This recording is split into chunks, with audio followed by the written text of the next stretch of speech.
پھر بند ہو گئی. بسم اللہ الرحمن. حضرت والا دامت برکاتہم العالیہ کا یہ کلام ہے. اس کا عنوان ہے میری چشم تر خون برسا رہی ہے. میری چشم تر خون برسا رہی ہے. آواز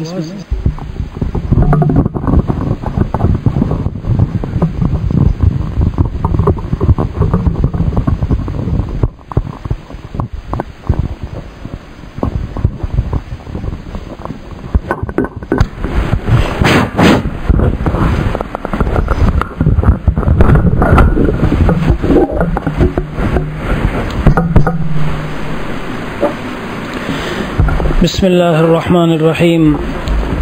ہمارے شیخ و مرشد عارف باللہ حضرت اقدس مولانا حضرت شاہ کی محمد اختر صاحب ادام اللہ فیوزہم کا یہ کلام معرفت محبت آپ کے سامنے پڑھ کے سنایا جا رہا ہے. اللہ تعالیٰ نے حضرت والا کے ایک ایک شعر کو جب ہم غور سے دیکھتے ہیں میرے دوستو، اور قرآن و سنت کی روشنی اور اس آئینے میں ایک ایک شعر کو ہم دیکھتے ہیں تو پتہ چلتا ہے کہ اللہ تعالیٰ نے علوم کے دریا، اور صرف علوم کے دریا نہیں، علوم کے دریا تو کوئی بھی بیان کر سکتا، اڑیل سکتا ہے، لیکن خاص درد محبت اللہ تعالیٰ نے حضرت والا کی زبانی ان اشعار میں اپنا پیش فرمایا ہے. ان اشعار کا عنوان ہے میری چشم تر خون برسا رہی ہے. اللہ تبارک و تعالیٰ کی محبت میں یا اللہ کے خوف سے، آخرت کے ڈر سے، جہنم کے خوف سے، قبر و حشر کے جو منازل ہیں اور قیامت کا جو قائم ہونا اور اس کی ہولناکیاں اور گھبراہٹ والے جو مناظر ہیں، ان پر صحیح ایمان لا کر اور ان کے خوف سے اللہ تعالیٰ کے سامنے رونا اور راتوں کو آنکھوں سے آنسو کا جاری ہونا. میرے محترم دوستو، شہید کے خون کا قطرہ اور اللہ تعالیٰ کے خوف سے رونے والے کی آنکھ سے نکلنے والا آنسو کا قطرہ، ان دونوں قطروں کو حدیث مبارک میں جناب رسول اللہ صلی اللہ علیہ وسلم نے ایک درجہ دیا ہے. جس طرح شہید کے بدن سے نکلنے والا خون ہے، اسی طرح یہ آنکھوں سے نکلنے والے آنسو کی بھی یہی حیثیت ہے. اللہ تعالیٰ کی محبت میں کوئی رو رہا ہو، اللہ کے خوف سے رو رہا ہو، اس لیے حضرت والا نے جو یہ ارشاد فرمایا میری چشم تر خون برسا رہی ہے، یہ خون وہی والا خون ہے، اور اپنی حرام آرزوؤں کا خون کر کے اندر سے دل میں جو ایک ٹوٹن اور ایک تڑپ اور ایک سوز پیدا ہوتا ہے، اور جو درد اللہ تعالیٰ کی محبت کا انسان مرد مومن اپنے دل پر اٹھاتا ہے اور اس کے نتیجے میں جو یہ آنسو نکلتے ہیں، میرے دوستو، یہ دنیا کی کسی طمع، لالچ، کسی مال و دولت کے فوت ہونے، غم، کوئی اور دوسرے واقعے میں نکلنے والے آنسوؤں کی طرح نہیں ہوتے. حتیٰ کہ دنیا یہ عرب کے جو شعراء تھے، وہ جو علماء حضرات طلبہ وہ جانتے ہیں، شجاعت و بہادری کے اشعار ہوتے تھے، یا عشق و محبت کے اشعار ہوتے تھے، یا کسی کی بہت زیادہ تعریف کرنا یا کسی کی بہت زیادہ مذمت کرنا، اسی نوع کے ان کے اشعار ہوا کرتے تھے. دیوان متنبی میں پڑھایا جاتا، اس نے ظاہر میں جو یہ اہل محبت ہوتے ہیں، مجازی عشق والے، ان کے آنسوؤں کے بارے میں بھی یہی بات کہی. قتل القتیل مدرجم بدموعه مثل القتیل مدرجم بدمائه. وہ جو محبت میں مقتول ہے تو ہم اس شعر کو مومن بنا کے پیش کرتے ہیں. یہ ہمارے حضرت والا کی تعبیر ہے. شعر کا رخ اللہ کی محبت کی طرف پھیرو تو وہ شعر مومن بن گیا. جیسے شاہ احمد پرتاپ گڑھی بہت سارے اشعار کو مومن بنا دیتے ہیں. مومن عشق نے غالب نکما کر دیا، ورنہ ہم بھی آدمی تھے کام کے. ہاں، وہ جو عشق ہے وہ تو نکما کرے گا، بیکار کر کے رکھ دے گا. شاہ احمد پرتاپ گڑھی نے فرمایا عشق نے احمد مجلا کر دیا، ورنہ ہم بھی آدمی تھے نام کے. جب سے اللہ و رسول کا عشق حاصل ہوا تو پتہ چلا کہ ہم آدمی بن گئے، آدمی، انسان بن گئے، انسان. حضرت حکیم الامت مجدد ملت وہ بات ارشاد فرماتے ہیں کہ کم از کم میں اپنے کو سامنے رکھ کے کہتا ہوں کہ ہم جیسے اگر حکیم الامت تھانوی کی خانقاہ میں جاتے تو شاید 24 گھنٹہ رہنا بھی مشکل ہوتا. کیا ارشاد فرمایا؟ جسے غوث قطب ابدال بزرگ فلاں فلاں فلاں زاہد عابد جو بننا ہو وہ دنیا میں جس جگہ جہاں جی چاہے خانقاہوں میں جائے، اور جسے آدمی بننا ہو وہ یہاں میرے پاس آئے۔ آدمی بننا مشکل ہے، یہ ہم ایک دوسرے کے اوپر گرتے ہیں، یہ آدمی بننا ہے، آدمیت کے خلاف ہے۔ یہ جو ایک دوسرے کی ایذا کا خیال نہیں، آدمی بننا نہیں۔ حج و عمرے پر تو چلے گئے لیکن آدمی بننا نہیں سیکھا، تو پتہ چلا قدم قدم پر اللہ کے احکام کو توڑتے جا رہے ہیں۔ حکیم الامت تھانوی نے یہ بات فرمائی کہ جسے آدمی بننا ہو وہ میرے پاس آئے، اور جو کچھ بننا چاہتا، اور پھر عجیب و غریب بات ارشاد فرمائی، ہم آدم کی اولاد ہیں تو آدمی پہلے ہیں، تو پہلے ہم پر ضروری کہ ہم آدمی بنے۔ آدمی شاہ احمد پرتاپ گڑھی کہتے ہیں عشق نے احمد مجلا کر دیا، عشق نے احمد مجلا کر دیا، ورنہ ہم بھی آدمی تھے نام کے۔ وہ غالب نے اسی طرح ایک شعر کہا، ہمارے پیارے محبوب رحیم کریم غفور غفار ستار رحمان اللہ کی رحمت سے انسانوں کو نا امیدی دلانے کا شعر تھا۔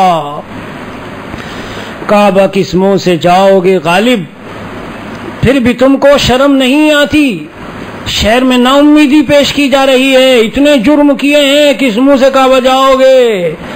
ہائے ہائے، اللہ والوں کی شان عجیب ہوتی ہے۔ میں اسی منہ سے کعبہ جاؤں گا، ان کو رو رو کے یوں مناؤں گا، میں اسی منہ سے کعبہ جاؤں گا، ان کو رو رو کے یوں مناؤں گا، اور اپنی بگڑی یوں ہی بناؤں گا۔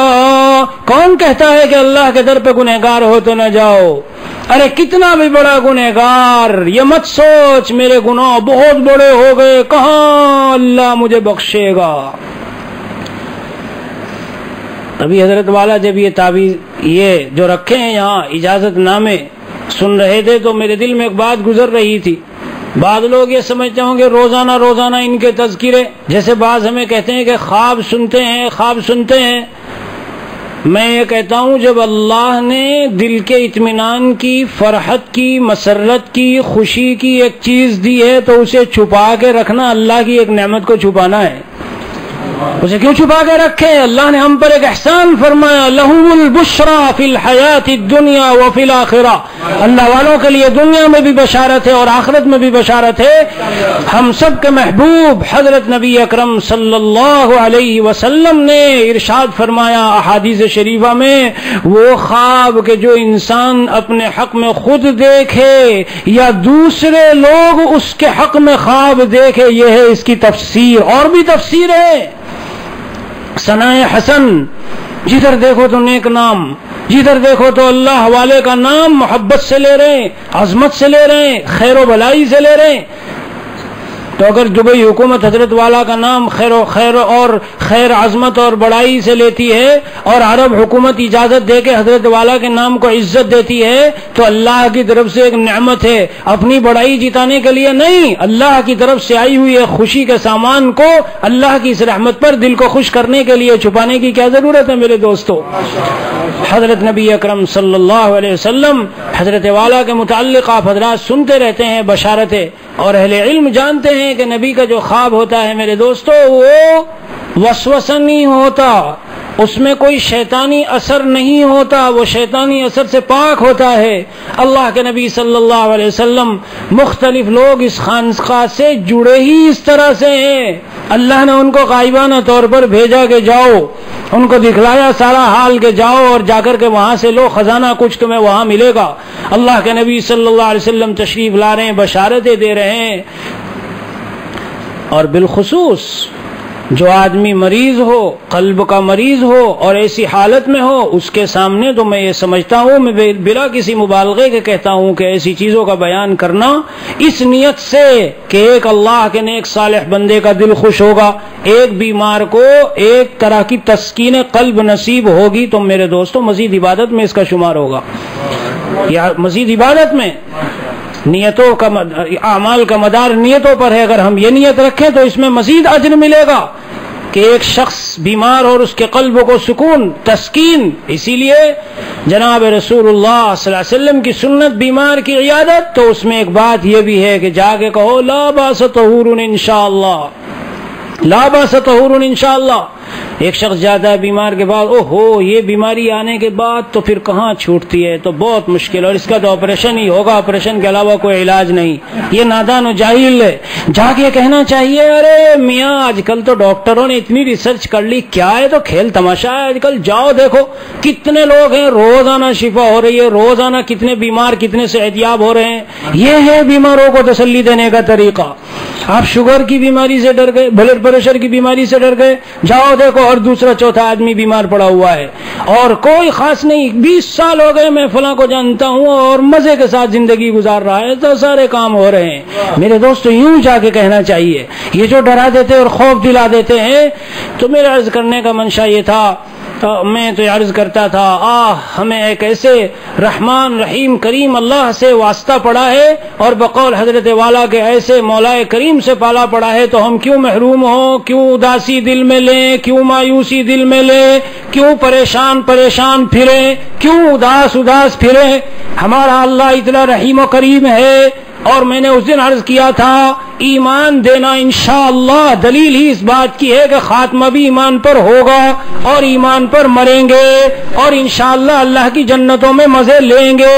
اگر ایسا نہ ہوتا تو اللہ ہمیں ایمان نہ دیتے. ایمان دینا ہی دلیل ہے اس بات کی.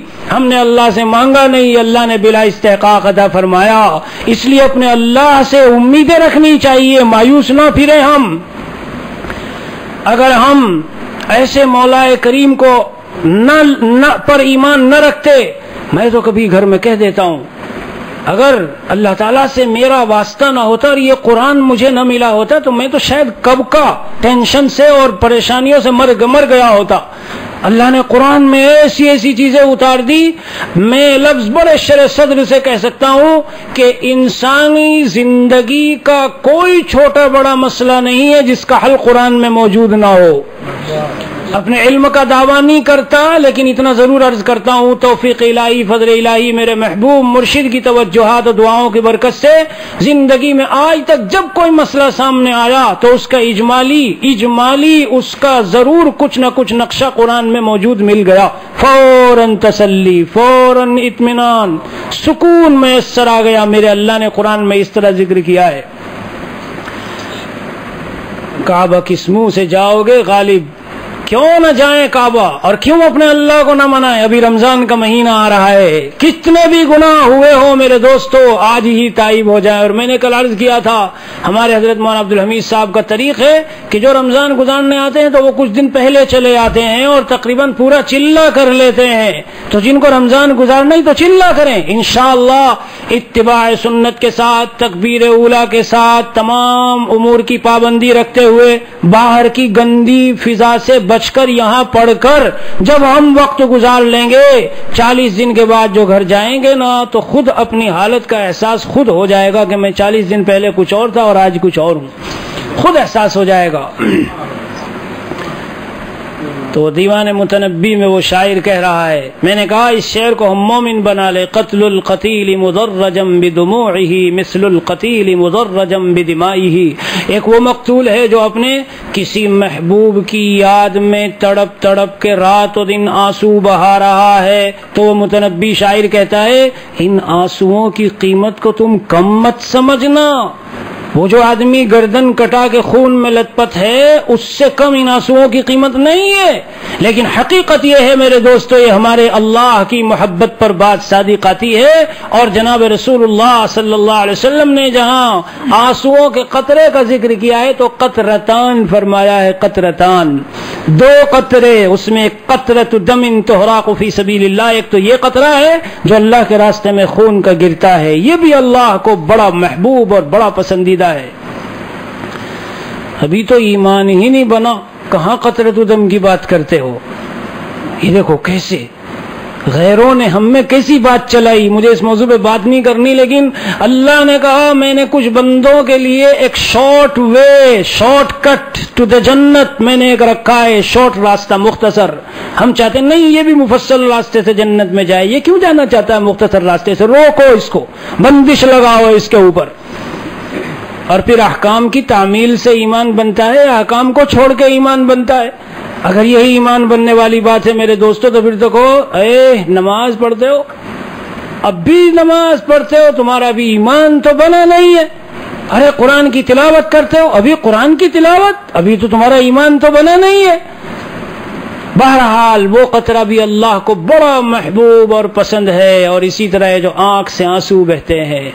اس لیے حضرت والا نے اللہ نے جو مقام محبت کا دیا ہے، میں عرض کر رہا تھا کہ ابھی تو پتہ نہیں چلتا ہم لوگوں کو، لیکن صحیح بات یہ ہے کہ دنیا میں جو عشاق موجود ہے، جب حضرت کا کلام پڑھتے ہیں تو وہ یہ سوچنے پہ مجبور ہوتے ہیں یہ کوئی واقعی نئے مولانا رومی اس دور کے پیدا ہو گئے۔ اللہ تعالیٰ نے ایسا کلام نکلوایا ہے، اس کا احساس عام طور پہ بعد میں آدمی کو ہوا کرتا ہے کہ اللہ اکبر ہم نہ پہچان پائے، ہم قدر نہ کر پائے۔ اللہ تعالیٰ ہمیں صحیح قدردانی کی توفیق عطا فرمائے۔ اور حضرت والا کی جو یہ خاص چیز ہے میرے دوستو، اللہ تعالیٰ غیر اللہ ہمارے دل سے نکال کے صاف کر دے، تاکہ ہمارے قلب میں اللہ کی محبت و عظمت ایسی جمے اور رچے اور بسے کہ ہماری آنکھوں سے بھی یہ جو حضرت فرما رہے ہیں میری چشم تر خون برسا رہی ہے۔ پھر اس آدمی کے قلب کا سما اور کیف اور فضا اور عالم کچھ اور ہوتا ہے۔ حضرت والا لیٹے رہتے تھے چارپائی پر، میں نے بعض کتابوں میں پڑھا اور پتہ چلا کہ اشعار پہ اشعار نکل رہے ہیں۔ حضرت مولانا مظہر صاحب نے بیان فرمایا، اور ایسی باتیں بیان ہو جانی چاہیے کیونکہ اس سے متعلقین کو فائدہ ہوتا ہے۔ بیان فرما رہے تھے کہ میں نے پوری زندگی کبھی حضرت کو سوتے ہوئے نہیں دیکھا رات میں، بس یہی ہے یا اللہ مجھے معاف کر دے، یا اللہ آ جا میری نگاہوں میں سما جا، آ جا میرے دل میں آ جا، آ جا میری نگاہوں میں سما جا۔ یہ جملے اور یہ حال انسان کے اندر کی قلب کی حالت کا پتہ دیتا ہے میرے دوستو۔ اور اسی قلب سے جیسا قلب بنتا ہے اللہ کے ہاں مقام بنتا ہے۔ اس لیے صدیق اکبر رضی اللہ عنہ مکثرین میں سے نہیں روایات کے اعتبار سے کہ بہت زیادہ روایات نقل کرنے والے ہوں، لیکن حضرت ابوبکر صدیق رضی اللہ عنہ کا جو مقام، جیسے بعض کتابوں میں ملا علی قاری وغیرہ نے بعض اقوال لکھے ہیں کہ حضرت ابوبکر رضی اللہ عنہ کو جو فضیلت حاصل ہوئی تھی، وہ دل ایسا بنا تھا بشیء وقر فی قلبہ، صدیق اکبر رضی اللہ عنہ کے قلب میں خاص چیز ڈال دی گئی تھی، اور وہ کیا ہے؟ اللہ کے لیے کی محبت اور اللہ پر ایسا ایثار کہ اپنا سب کچھ قربان کر ڈالیں۔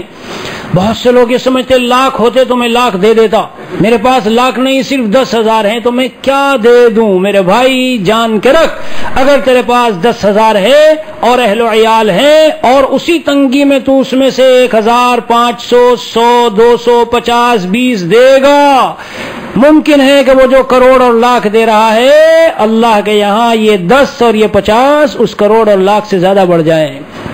اس لیے اللہ کمیت کو نہیں دیکھتے۔ اللہ سبحانہ وتعالی نے قرآن میں ارشاد فرمایا، الذی خلق الموت والحیات لیبلوکم ایکم احسن عملا۔ اللہ تعالیٰ نے موت و حیات کو اس لیے پیدا فرمایا تھا کہ تم کو جانچے کہ احسن عملا۔ مفتی شفیع صاحب لکھتے ہیں اکثر عملا نہیں فرمایا۔ آج ہماری نظر کمیت پہ ہوتی ہے، میں کتنا کر رہا ہوں، کیفیت، کتنا اخلاص، کتنا حضوری کا عالم ہے جب میں یہ عمل کر رہا ہوں، کتنی للہیت ہے جب میں یہ عمل کر رہا ہوں۔ عرض کرنے کا منشا یہ ہے، حضرت والا کی خدمت میں رہ کے یہ چیز سیکھنے کی ہے، ہماری آنکھیں بھی آنسو برسائے، اور کم از کم جب تک ہم خانقاہ میں ہیں تو یہ معمول بنانا چاہیے کہ 24 گھنٹے میں 1-2 منٹ کے لیے ہی اللہ کے لیے آنکھوں سے آنسو نکالیں۔ پھر دیکھو کہ مقام قرب کیسے طے ہوتا جاتا ہے۔ یہ نہ سمجھنا کہ ان آنسوؤں کو نکال کے دل اداس ہوگا اور غم آئے گا، واللہ اپنے اللہ کے سامنے جس وقت کتنا ہی غم زدہ یا آنسو نکال لیتا ہے تو سارا دن بھر کا علاج اس کا بہت ٹینشن وینشن سارا ایک طرف ہو گئے، دل ایسا باغ ہو جاتا ہے کہ وہ خود محسوس کرتا ہے قلب میں کیفیت، خود محسوس کرتا ہے قلب میں کیا مزہ۔ جب میں بیمار تھا آپ کو کبھی کبھی بتایا کرتا ہوں، وہ سحر اور جادو وغیرہ کے معاملات تھے بڑے سنگین، میں اپنے اوپر گزری ہوئی بات بتاتا ہوں تو سوچ اور فکر کبھی ایسی لگتی تھی دماغ پھٹا جاتا تھا. یہ ایک اثر ہوتا ہے سحر کا. آپ حضرات کو عرض کر دوں، بس 2 منٹ کے لیے نماز کے بعد اس ارادے سے ہی بیٹھتا تھا کہ رو کے اللہ سے کچھ عرض کروں گا، بس وہ 1 منٹ 2 منٹ رونا وہ سارا علاج ہو جاتا تھا. خدا گواہ ہے، سارا علاج. یہ نہ سمجھے کہ رونے کا معنی ہے کہ دل میں کوئی فکر اداسی آئے گی. نہیں میرے دوستو، دل دھل جائے گا، صفائی ہو جائے گی. ایک بات کا پتہ چل جائے کہ اللہ ہم سے راضی ہیں. اور حکیم الامت مجدد ملت تھانوی نور اللہ مرقدہ نے میرے دوستو دعا کی قبولیت کی ایک پہچان لکھی ہے کہ جب آپ دعا کر کے اللہ سے فارغ ہو تو قلب میں خاص اطمینان کا عالم، خاص اطمینان کی کیفیت محسوس ہو. بس دلیل ہے کہ آپ کی یہ دعا بارگاہ الہی میں قبول ہو چکی ہے. چاہے ملے نہ ملے، وہی ملے، اس سے اچھی ملے، اس کا بدل جو بھی ہو، لیکن بس یہ نشانی ہے کہ بارگاہ الہی میں دعا قبول ہو چکی ہے. تو حضرت والا کی جو یہ چیز ہے میری چشم تر خون برسا رہی ہے. اللہ تعالی ہم سب کو یہ چیز عطا فرما دے. میرے دوستو یہ محض ایک کیفیت کی بات نہیں ہے کہ ایک وقتی کیفیت ہے، آئی اور چلی گئی. حضرت نبی اکرم صلی اللہ علیہ وسلم نے اس کی دعا مانگی، اور دعا اس چیز کی مانگی جاتی ہے کہ جو اللہ کی بارگاہ میں مطلوب ہو، محبوب ہو، پسندیدہ ہو. کیا دعا مانگی؟ اللهم ارزقني عينين هطالتين تسقيان القلب بظروف الدمع من خشيتك قبل ان تكون الدموع دما والاضراس جمرا. اے اللہ مجھے ایسی دو آنکھیں دے دے جو موسلا دھار بارش کی طرح آنسو برسانے والی ہو. 1-2 تھوڑا بہت 2-4 قطرے نہیں. حضرت نے اس کی تشریح لکھی ہے غیم مطلون کے حوالے سے، پھر اس کو سمجھایا ہے. خلاصہ کلام یہ ہے، حطالہ مبالغے کا صیغہ ہے، خوب خوب آنسو برسانے والی. اس لیے ہم سب جانتے ہیں کہ حضرت نبی اکرم صلی اللہ علیہ وسلم کی صفات میں سے یہ ایک صفت تھی کہ اللہ کے نبی کبھی کبھی بہت روتے تھے، اور جب رونے کو تھامنا چاہتے تھے تو میرے دوستو اس طرح سینے میں سی آواز آتی تھی، لہو عزیز کا عزیز المرجل، جس طرح کے ہانڈی ابلتی ہے اور پانی اس میں کھل کھل کھل کھل کھل ہوتا رہتا ہے، اس طرح سے اندر اللہ کے نبی صلی اللہ علیہ وسلم کے سینے میں سے اپنے اللہ کے سامنے رونے کی آواز آیا کرتی تھی. کیا یہ نبی کی سنت نہیں ہم کو لینی نہیں چاہیے؟ میرے دوستو یہ نبی کی سنت ہے. اسے جنہوں نے زندگیوں میں لے لیا بڑی جلدی ان کے مقامات طے ہوتے چلے جاتے ہیں اور اللہ کا قرب ملتا چلا جاتا ہے. ان آنسوؤں سے اللہ تعالی دل کی دھلائی صفائی فرما دیتے ہیں. اس لیے ارشاد ہے آگے، تسقیان القلبا، کہ ایسی رونے والی آنکھیں جو ہوں گی وہ دل کو سیراب کر دیں گی. وہاں اللہ کی معرفت کے، محبت کے، قرب کے پھول لگ جائیں گے اور پھل لگ جائیں گے. پھر وہ دل باغ باغ ہو جاتا ہے، اور وہی پھر قلب سلیم بنتا ہے، قلب منیب بنتا ہے. اور اسی سے میرے دوستو انسان کی اللہ کی بارگاہ میں قیمت ہوتی ہے. اس لیے قیامت کے دن کہا جائے گا جو قلب منیب والے ہیں، وَأُزْلِفَتِ الْجَنَّةُ لِلْمُتَّقِينَ غَيْرَ بَعِيدٍ هَذَا مَا تُوعَدُونَ لِكُلِّ أَوَّابٍ حَفِيظٍ مَنْ خَشِيَ الرَّحْمَنَ بِالْغَيْبِ وَجَاءَ بِقَلْبٍ مُنِيبٍ ادْخُلُوهَا بِسَلَامٍ ذَلِكَ يَوْمُ الْخُلُودِ. جو قلب منیب لائے ہیں میری بارگاہ میں ان سے کہا جائے گا آ جاؤ اس جنت میں داخل ہو جاؤ. اور یہ یوم الخلود ہے اور یہ دار الخلود بھی ہے، یہ ہمیشگی کا گھر ہے. اب تمہیں یہاں سے بدلا نہیں جائے گا. وقتی طور پر 5 اسٹار ہوٹل میں ٹھہر گئے اور پتہ نہیں کتنے اسٹار ہوٹلوں میں، جی آج کل کتنی قسمیں نکلی ہے ہوٹلوں کی، وہاں جاتے ہیں اور لوگ اپنے پیسے ضائع کرتے ہیں. میں مکے میں تھا تو بتا رہے تھے بعض ہوٹل والے، تمہارے ساؤتھ افریقی صرف باتھ روم چھوٹا بڑا اور باتھ روم میں ٹائلز کیسے لگے ہیں اور ٹیپ وہ کیسا ہے اور شاور کیسا ہے، اس فرق پر 10-10 ہزار ریال کا ڈفرنٹ پیش کرتے ہیں. 10-10 ہزار ریال کا ڈفرنٹ. میں صاف عرض کرتا ہوں اہل علم سے پوچھ لو، یہ اس طرح اتنی سی بات پر یہ اسراف میں داخل ہے میرے دوستو. ٹھیک ہے ادنا درجہ، ٹھیک ہے اعلیٰ درجہ، لیکن حدود سے بڑھ جانا اور حدود سے بڑھ کے آگے جانا اللہ نے دل میں بات ڈالی. کل مجھ سے کئی لوگوں نے پوچھا وہ جو آپ نے حضرت عائشہ رضی اللہ عنہ کی بات بیان کی تھی اس میں تیسری بات کیا تھی؟ تو وہ بات اللہ نے دل میں ڈال دی. کپڑے کو پرانا نہ سمجھنا جب تک کہ پیون نہ لگا لو. یہ میں نے کل بات عرض کی تھی لیکن ایک بات رہ گئی, وہ ذرا میرے دوستوں میں عرض کر دوں.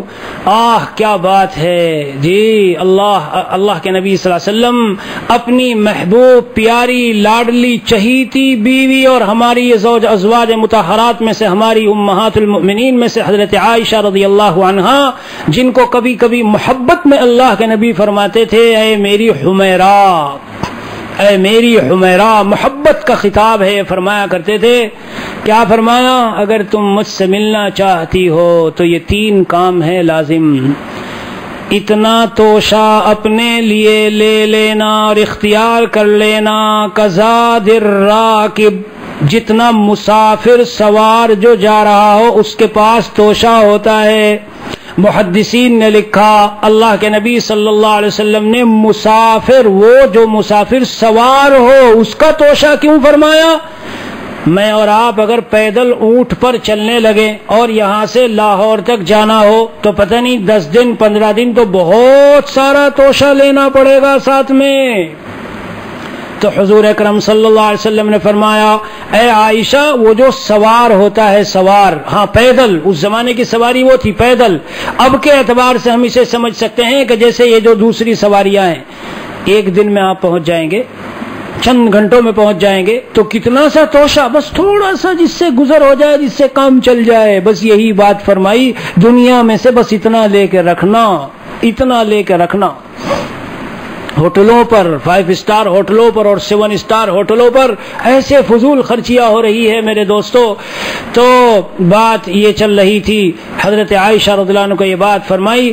اللہ تعالی ہمیں ایسا قلب دے دے, ایسا دل دے دے کہ پھر قیامت کے دن کہا جائے گا یہ تمہارا دار الخلود ہمیشگی کا گھر ہے, آج تم اس میں داخل ہو جاؤ. وقتی طور پر 5 اسٹار ہوٹل نہیں ہے کہ وقتی طور پر 10 دن رہنا ہے, 20 دن رہنا ہے, ہمیشہ ہمیشہ کے لیے رہنا ہے. اور جب مومن دنیا سے جاتا ہے میرے دوست, تو سچی بات یہ ہے اس کی جنت اسی وقت سے شروع ہو چکی ہوتی ہے. ابھی تو وہ دنیا سے گیا بھی نہیں. حدیث پاک میں ہمارے نبی یہ صادق و مصدوق صلی اللہ علیہ وسلم نے ہمیں خبر دی, ابھی تو وہ دنیا سے گیا بھی نہیں. فرشتہ اس کو, وہ جب آخرت کی نعمتیں نظر آتی ہے تو پوچھتا ہے رہنا چاہتے ہو یہاں یا چلنا چاہتے ہو؟ تو روایت میں آتا اس کی روح اندر مچلنے لگتی ہے بھاگ جانے کے لیے, اور پھر وہ فرشتے سے خطاب کر کے کہتا ہے مجھے کہاں رکھنا چاہتے ہو؟ اس بلاؤں کے گھر میں, مشقتوں کے گھر میں, تکلیفوں کے گھر میں مجھے لے کے چلو, میں تو آگے چلنے کے لیے تیار ہوں. یا ایتھا النفس المطمئنہ ارجعی الی ربک راضیۃ مرضیہ, اے مطمئن روح نکل اور چل الی ربک راضیۃ مرضیہ, اپنے رب کی طرف, وہ تجھ سے راضی تو اس سے راضی. خطاب ملتا ہے. اور حضرت والا نے مفتی حسین بیات کے گھر میں ایک بات ارشاد فرمائی بڑی پیاری, فادخلی فی عبادی وادخلی جنتی. اللہ نے اپنے اولیاء اور اپنے خاص بندوں کو وہاں بھی پہلے رکھا اور یہ کہا پہلے جاؤ میری جنت میں جانے سے پہلے میرے خاص بندوں میں جا کے ملو اور پھر جانا میری جنت میں. تو جو دنیا ہی میں اس طرح سے اپنی زندگی کو لے کے چلتے ہیں کہ اللہ والوں سے ملے رہتے ہیں, انشاءاللہ آخرت میں بھی ان کو ان کا ساتھ مل کر جنت میں جانا آسان ہوگا. فی عبادی پہلے فرمایا اور وادخلی جنتی بعد میں ارشاد فرمایا. تو میرے دوستو وہ آخرت کی نعمتیں جب نظر آنے لگتی ہے وہ تو روح اس کی یہیں سے مچلنے اور بے قرار ہونے لگتی ہے. اور قرآن میں جب غور کرو, اور قرآن واقعی ایسی نعمت ہے کہ پتہ نہیں اگر اس میں مبالغہ نہ ہو تو میں پڑھاتے ہوئے یہ کہہ دیتا ہوں, اور بیان میں جب قرآن پر کبھی بیان کرنا ہوتا ہے کہ روئے زمین پر مسلمان کے پاس, روئے زمین پر مسلمان کے پاس آج اس دور میں قرآن کریم سے بڑھ کر کوئی نعمت نہیں ہے. ایک عجیب دلیل سے میں سمجھاتا ہوں. جتنی چیزیں ہیں میرے دوستو, سب مخلوق, حتیٰ کہ جنت کی نعمتیں, جنت کی حوریں, سب مخلوق، لیکن اللہ کا یہ کلام مخلوق نہیں ہے، اور دنیا کی جتنی چیزیں سب یہاں رہیں گی، لیکن یہ کلام قرآن اللہ کا جنت میں بھی ہوگا۔ علماء سے پوچھ لیجئے، روایت میں مضمون موجود ہے۔ اتنی عظیم الشان نعمت اللہ تعالیٰ نے کیا ارشاد فرمایا نبی کریم صلی اللہ علیہ وسلم نے؟ حبل اللہ ہے یہ، حبل اللہ، اللہ کی رسی۔ تو جو رسی مثلاً 3 منزلہ اوپر سے نیچے ڈالی جا رہی ہو اور وہ رسی مضبوط ہو، اگر اسے پکڑ کے کوئی چڑھتا چلا جائے گا تو نتیجتاً وہ 3ری منزل پہ پہنچ جائے گا۔ تو یہ رسی اللہ کی طرف سے نیچے آئی ہے، اور یہ ایسی اللہ کی رسی ہے مضبوط کہ جو اس کو پکڑ کے چلے گا تو بالآخر وہ اللہ تک پہنچ جائے گا۔ اور رمضان قرآن کا مہینہ، ایک بات عرض کروں، میں نے بزرگوں سے سنی، قرآن کریم سے اور اس سے تعلق سے ایسی نسبت قویہ ملتی ہے کہ اکثر قرآن کے عشاق موت سے پہلے ان کے ساتھ خاص کرامت والی باتیں اور خاص اللہ کی طرف سے ان کے ساتھ خصوصی واقعات پیش آئے جنہوں نے قرآن سے بہت گہرا تعلق رکھا۔ بہرحال باتیں دور نکل گئی تو میں عرض کرتا تھا کہ یہ قلب جب ایسا ہوتا ہے، دل اللہ کی محبت میں تڑپتا ہے، قلب منیب و سلیم، پھر اللہ تعالیٰ کا فیصلہ ہوتا ہے کہ ان کو جنت میں داخل کر دو، اور اسی کا اثر پھر یہ آنکھوں پر ظاہر ہوتا ہے۔ اس لیے حضرت والا کا ایک جملہ میں نے سنا کہ اللہ والوں کا جو آنکھیں ہوتی ہے یہ چھلکتی رہتی ہے، اور اللہ والوں کا جو چہرہ ہوتا ہے وہ چمکتا رہتا ہے، اور اللہ والوں کی آنکھیں جو ہوتی ہے وہ چھلکتی رہتی ہے، یعنی آنکھوں سے آنسو ٹپکتے رہتے ہیں۔ اور یہ آنسو انسان کو، روایتیں بہت ہیں، ترغیب و ترہیب میں اللہ کے خوف سے رونے پر بڑی روایتیں ہیں، اگر ان روایتوں کو پڑھے تو پتہ چلے گا کس قدر ایک آنسو کا قطرہ، بتائیے وہ جہنم کی آگ کہ جس پہ ساری دنیا کے جتنے سمندر اڈیل دو تو وہ بجھ نہیں سکتی، لیکن جب بندے مومن اللہ کے خوف میں ایک آنسو نکالتا ہے بس وہ بجھ جاتی ہے۔ وَلِمَنْ خَافَ مَقَامَ رَبِّهِ جَنَّتَانِ، جو میرے اللہ سے، اپنے اللہ سے ڈرے گا اس کے لیے 2 جنتیں ہیں۔ آپ حضرات نے بار بار سنا ہے کہ بعض علماء نے ایک قول اس میں یہ بھی ذکر کیا ہے، اللہ تعالیٰ ان کو دنیا میں بھی جنت عطا فرماتے ہیں جی، اور ملا علی قاری اس کو نقل کرتے ہیں کہ قالت الصوفیہ جنت فی الدنیا برضاء المولا وجنت فی الآخرہ بلقاء المولا والدرجات العلا، ایک جنت دنیا میں ملتی ہے، اللہ تعالیٰ راضی ہو جاتے ہیں۔ اللہ کی رضا کوئی معمولی بات نہیں میرے دوستو، ساری جنتوں سے بڑھ کر اللہ کو جب راضی ہم دیکھ لیں اور اللہ ہمیں رضا اپنی رضا عطا فرما دے تو گویا سب کچھ حاصل ہو گیا۔ حضرت والا فرماتے ہیں شیر و شکر اور دنیا کی نعمتوں سے بڑھ کر اللہ کا مل جانا ہے، اللہ جسے مل جائے سب سمجھو اس کو سب کچھ مل گیا۔ وہ شاہ دو جہاں جس دل میں آئے مزے دونوں جگہ سے بڑھ کے پائے، پھر آگے دلیل حضرت نے دی ہے کیوں پائے، شیر و شکر یہ ساری مخلوق ہے، تو جو خالق ہے اللہ ہے ان سب چیزوں کا، تو اس کے مل جانے میں کیا مزہ ہوگا۔ طائب صاحب کا ایک شعر مجھے یاد آیا کہ مولا کی حضوری میں تو جنت ہے یہ دنیا، مولا کی حضوری میں تو جنت ہے یہ دنیا، مولا کی حضوری میں تو جنت ہے یہ دنیا، دنیا میں تو جنت کا مزہ اور ہی کچھ ہے، دنیا میں تو جنت کا مزہ اور ہی کچھ ہے۔ اللہ تعالیٰ دنیا اور آخرت دونوں کی جنتیں ہم سب کو اپنی رحمت سے عطا فرما دے۔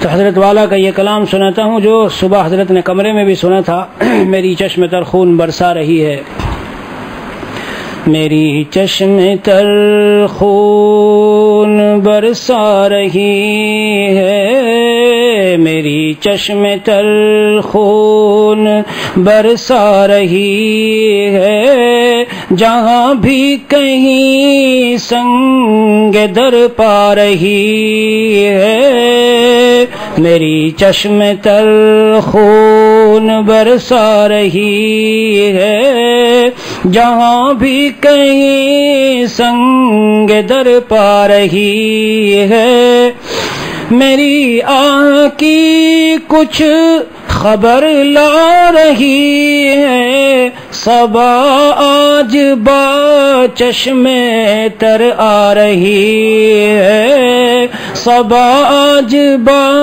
چشم تر آ رہی ہے، یہی آہ دل دل کو گرما رہی ہے، یہی آہ دل دل کو گرما رہی ہے، محبت کی تکمیل فرما رہی ہے، نہ پوچھو تجلی یہ آہ سحر کو ضیاء ماں مگر شرما رہی ہے۔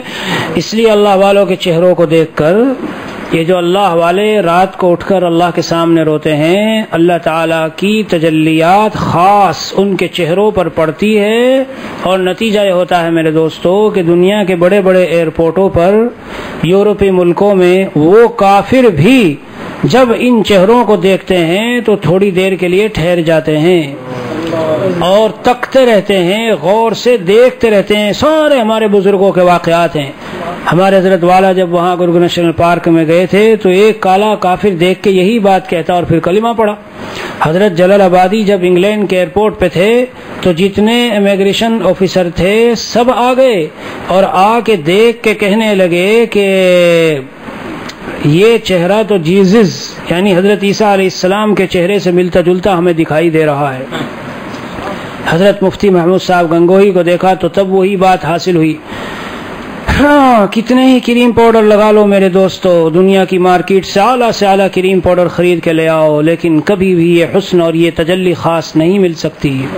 یہ اللہ کی محبت اور اللہ کے خاص قرب جو ہے اور اللہ کی خاص تجلیات، اللہ کے سامنے جو رونے والے ہیں خواہ ان کو ظاہری حسن حاصل نہ ہو، لیکن واللہ یعنی جس میں تھوڑا سا احساس اور ادراک ہو وہ ان کے چہروں کو دیکھ کے پڑھ سکتا ہے کہ یہ انسان اللہ کے سامنے کس طرح سے آہوزاری کرتا ہے اور اس کی یہ شب زندہ دار ہے اور اس کی یہ راتوں کو زندہ رکھنے والا ہے۔ میرے دوستو سچ بتاتا ہوں، چہرہ بتا دیتا ہے چہرہ۔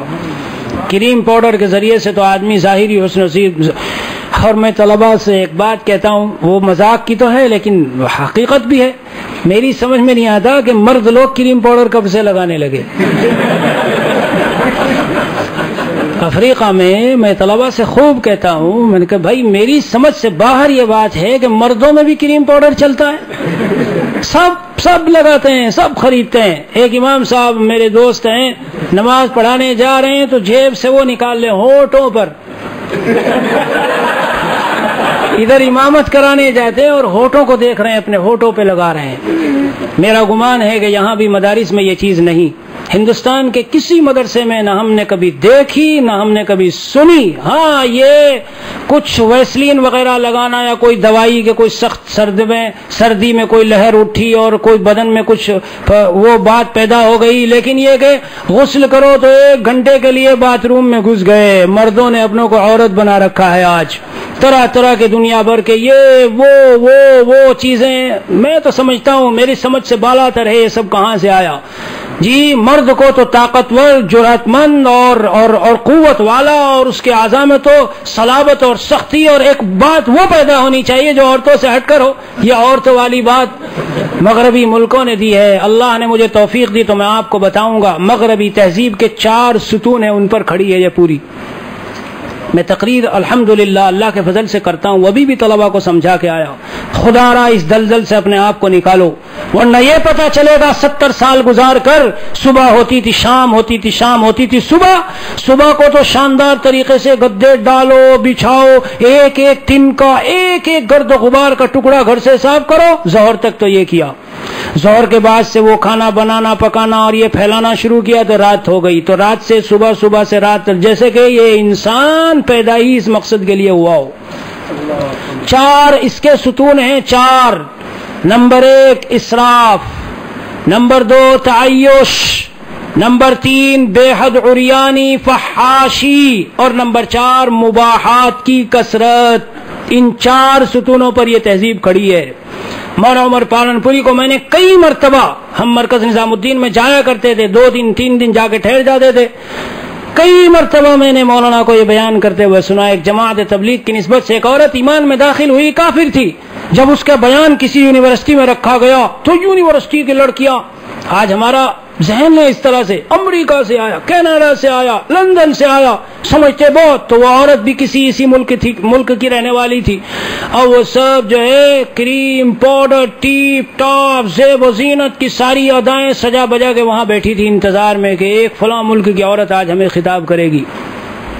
میں نے خود سنا، مولانا فرماتے تھے جب وہ عورت پردے میں داخل ہوئی تو ایک دم، ان کو انگلش میں کہتے ہیں شوق لگا، ایک دم سے یہ چونک گئی، ارے پردے میں، اور اس نے پھر خطاب کر کے کہا میں جو تمہاری حالت دیکھ رہی ہوں اور تمہاری چہروں پر جو کچھ مجھے نظر آ رہا ہے تمہاری حالت پر، یہ ہمارا وہ تھوک ہے جسے ہم نے تھوکا ہے اور تم چاٹ رہی ہو۔ مولانا نے فرمایا کہ اس پورے ہال کے اندر ہچکیاں بن گئی عورتوں کی، ہچکیاں۔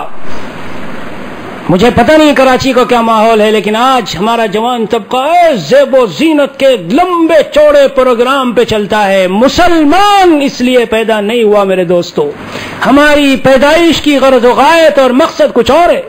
ہم نہیں کہتے کہ بدبودار زندگی گزارو، ہم نہیں کہتے کہ تم اس حالت میں رہو کہ دوسرے تم سے دور بھاگے۔ صفائی ستھرائی اگر اس دنیا میں کسی مذہب میں ہے تو وہ اسلام میں ہے، صفائی ستھرائی کی دعوت ہے، لیکن تکلفات میں پڑنا اور اپنے اعضاء کو نرم، اور یہ ایک مستقل چیز ہے۔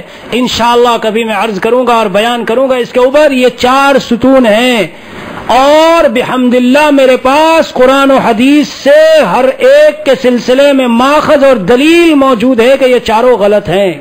ایسے بات نہیں کروں گا، انشاءاللہ توفیق الہی سے بتاؤں گا کہاں ہے منع ہونے کی، کہاں کہاں دلیل، اللہ کے نبی نے کیا کیا بتایا، کیا کیا سکھایا، اور اس طرح سے ہماری زندگی کا مقصد ہماری نگاہوں سے بالکل اوجھل پتہ ہی نہیں پیدا کیوں ہوئے تھے، لگ گئے کہیں کے اندر آ کر۔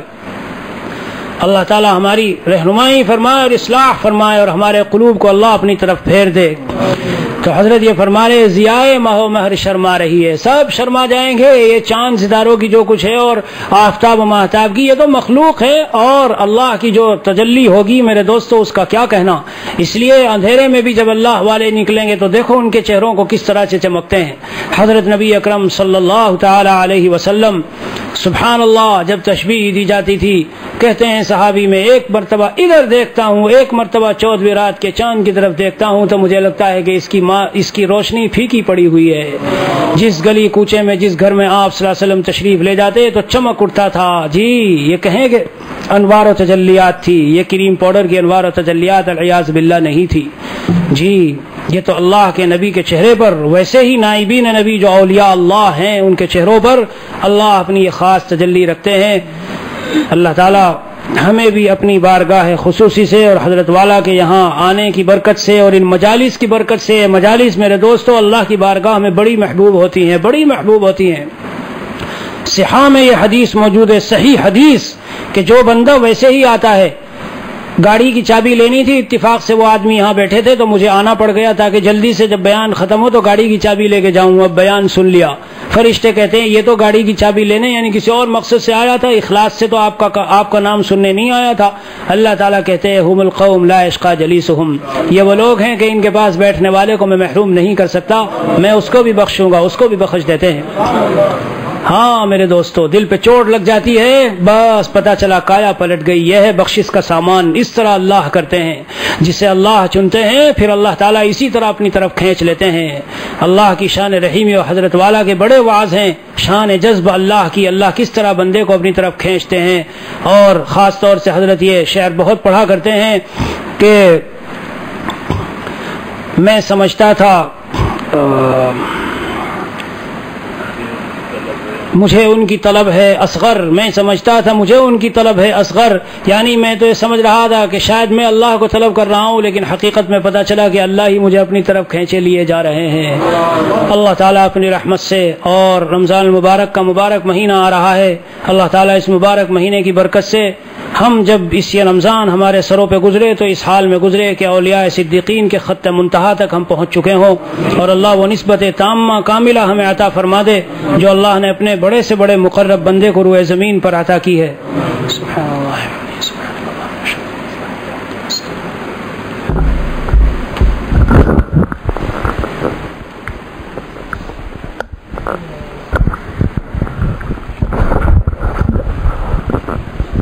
السلام علیکم ورحمۃ اللہ وبرکاتہ۔